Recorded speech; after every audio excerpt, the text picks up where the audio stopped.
Tal como prometido, estamos de volta para mais um episódio da Escola Bíblica. Voltamos a estar consigo. Esperamos sinceramente que as mensagens, aquilo que temos vindo a estudar sobre o livro aos Romanos, proporcione na sua vida espiritual não só um bem-estar espiritual, mas um crescimento da sua fé. Por isso mesmo é que diariamente passamos por aqui, quer no Hope Channel da TV, quer também na parte da rádio, para lhe deixar estas pequenas mensagens que poderão fazer bem e poderão ajudar-nos a compreender melhor as Sagradas Escrituras. Diariamente temos connosco o pastor Pedro Esteves, é sempre um privilégio poder ter este nosso colega connosco. Olá Pedro, mais uma vez bom dia. Estamos em mais um dia para compreendermos o que Paulo escreveu, sobretudo no capítulo 9 aos Romanos, mas precisamos saber qual é o sumário de hoje. E hoje vamos procurar entender se será justo, a partir deste capítulo, dizer que Deus escolhe arbitrariamente as pessoas para cumprirem os seus planos ou para serem abençoadas, ou se há um propósito maior que esse. Parece-me interessante essa ideia, mas antes eu convido a si, que está desse lado, a poder seguir a nossa leitura bíblica. Se tiver a sua Bíblia, poderá fazê-lo em Romanos capítulo 9, versículos 14 e 15. Se não, poderá ouvir ou até ler através do nosso quadro, que diz o seguinte: Que diremos, pois? Que há injustiça da parte de Deus? De maneira nenhuma.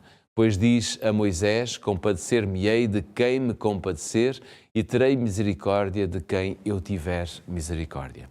Bom, estamos a falar aqui realmente de algo que parece que Deus dá, que Deus distribui. Como é que nós podemos compreender estas palavras? Esta é a primeira pergunta e já de seguida pergunto, será que Deus é quem escolhe aqueles que podem ter misericórdia, mesmo se é de uma forma arbitrária, e nós não podemos fazer rigorosamente nada, ou há outra explicação melhor para darmos? Quer dizer, se fosse isso que Paulo estivesse a tentar dizer, nós teríamos que afirmar que isso era uma negação de tudo o que a Bíblia ensina, desde logo, e até do que o próprio apóstolo Paulo afirma em diversas ocasiões.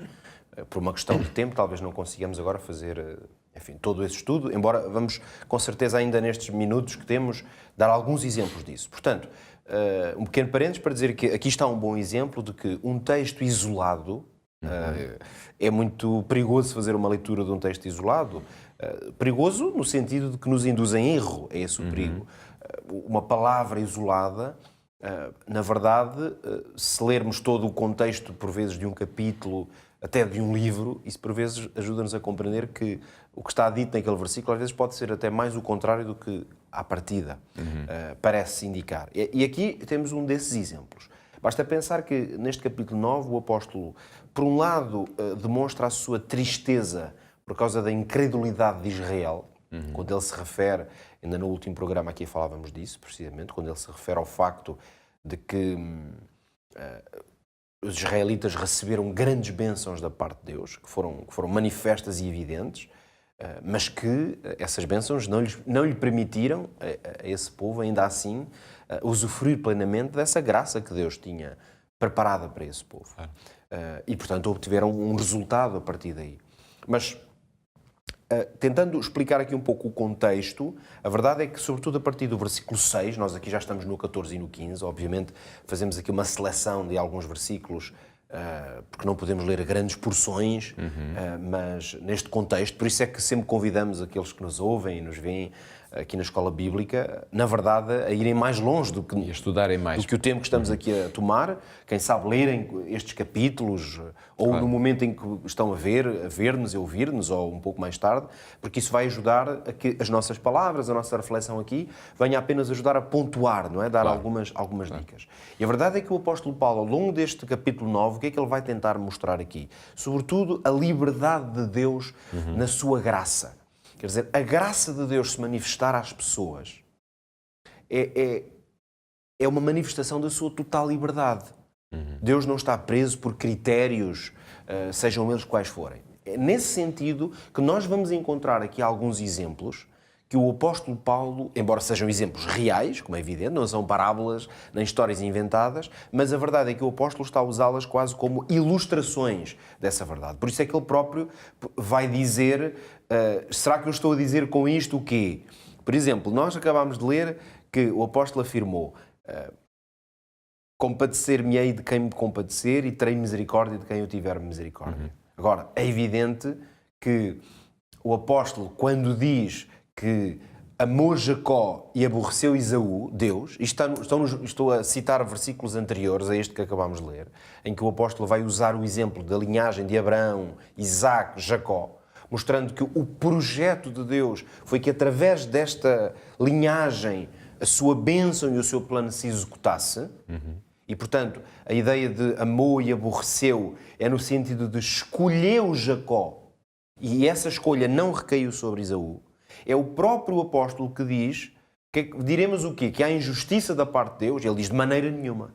Portanto, o apóstolo quase a fazer este parênteses reconhece que se alguém ler o texto, na verdade, ele está a citar o Antigo Testamento, dizendo que Deus escolheu Jacó e não Esaú, o apóstolo é o primeiro a dizer, atenção que é verdade que há esta afirmação, mas temos que a ler dentro do seu contexto. Ela não significa que Deus é arbitrário na maneira de fazer as suas escolhas. Porque isso retiraria, digamos, a grande força que nós sabemos que na palavra de Deus, desde o princípio, aliás, até ao final da história desta terra, é a grande força, eu diria quase, do universo, que é a capacidade de liberdade individual ou livre-arbítrio dos indivíduos criados por Deus. Ou seja, Deus chama todas as pessoas, mas para cada pessoa tem um projeto específico. É exatamente isso. Então, a maneira de dizer o que acabaste de formular aí é temos que reconhecer que o apóstolo Paulo não está a falar de salvação individual.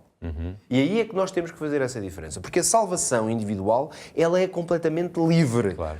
No sentido em que Deus estende a sua graça a todos e cada um é livre de fazer opção por receber essa graça. Aqui o contexto qual é? O apóstolo está a falar de funções particulares, de chamados, de vocações mesmo. E isso está em total sintonia com a ideia, por exemplo, de que Deus dá dons, distribui os dons através do Espírito Santo. O apóstolo Paulo é realmente o grande apóstolo da explicação dos dons e de como os dons são uma coisa absolutamente chave para a própria vida da Igreja.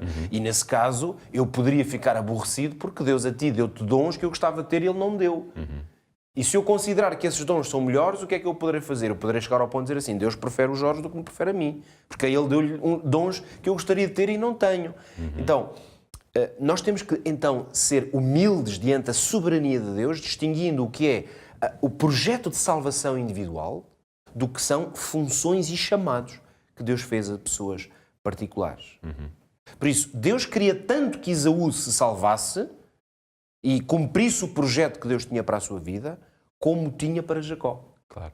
Ou Isaac e Ismael, na geração anterior, Deus amou tanto qualquer um daqueles seus filhos e tinha um projeto para a sua vida. Claro. Mas houve uma função específica determinada por Deus na sua soberania, que Deus determinou, tinha que ser um filho, desde logo, de Abraão e Sara. Claro. E Isaac não era, por exemplo. Já era fruto de alguma coisa que não era o projeto de Deus, de forma nenhuma, nem para a família, não é? E, portanto, aí temos que fazer esta distinção. Podemos, talvez, olhar aqui no nosso quadro, como eu dizia há pouco, poderíamos ver alguns textos que nos mostram claramente que não podemos fazer confusão com aquilo que o apóstolo está a dizer. Porque, por exemplo, em 2 de Timóteo, é o apóstolo Paulo que afirma que Deus quer que todos os homens se salvem. A Tito nós lemos, porque a graça de Deus se há manifestado trazendo salvação a todos os homens. Logo, de maneira nenhuma, o apóstolo, ou mesmo nas passagens do Antigo Testamento que ele está a citar, está a colocar em causa o facto de que o projeto de salvação de Deus não é para todos. Agora, Deus pode escolher pessoas, famílias, até pode escolher nações ou grupos. Para quê? Para desempenhar determinados papéis. E aí Deus é totalmente livre. Já que falámos aqui, e essa é uma boa imagem, sabendo que a Bíblia ensina que o Espírito Santo é que distribui os dons, e é curioso porque é o próprio apóstolo Paulo que diz que o Espírito Santo é totalmente livre para o fazer. Quer dizer, não está limitado. Lembramos até de Jesus, que a propósito precisamente do Espírito Santo, dizia que o Espírito Santo é como o vento. Claro. Ninguém sabe de onde vem nem para onde vai. Quer dizer, é totalmente livre na sua ação. Então, Jacó foi escolhido por Deus, agora diríamos assim, foi necessário que Jacó enganasse e mentisse o irmão? Era esse o plano de Deus? De maneira nenhuma. Quer dizer, mesmo as pessoas que Deus escolhe muitas vezes falham. Claro. Porque são livres no seu projeto de salvação. E até algumas pessoas que Deus escolheu nunca chegaram a executar os planos para os quais Deus os chamou. Para terminarmos, como é que nós podemos olhar para os nossos dias a partir daquilo que dissemos? Eu penso que hoje poderíamos dizer claramente para todos nós, a quem nos ouve e vê, que você foi escolhido por Deus para a salvação. Isso é uma certeza absoluta. Esta é uma vocação e uma eleição que nos pertence a todos. Além disso, Deus também o chama para o servir de diferentes formas. E nós oramos para que Deus o ajude a fazer essa experiência. Não se esqueça, Deus usa as circunstâncias que existem para que os seus planos possam progredir, ter o êxito em cada um de nós.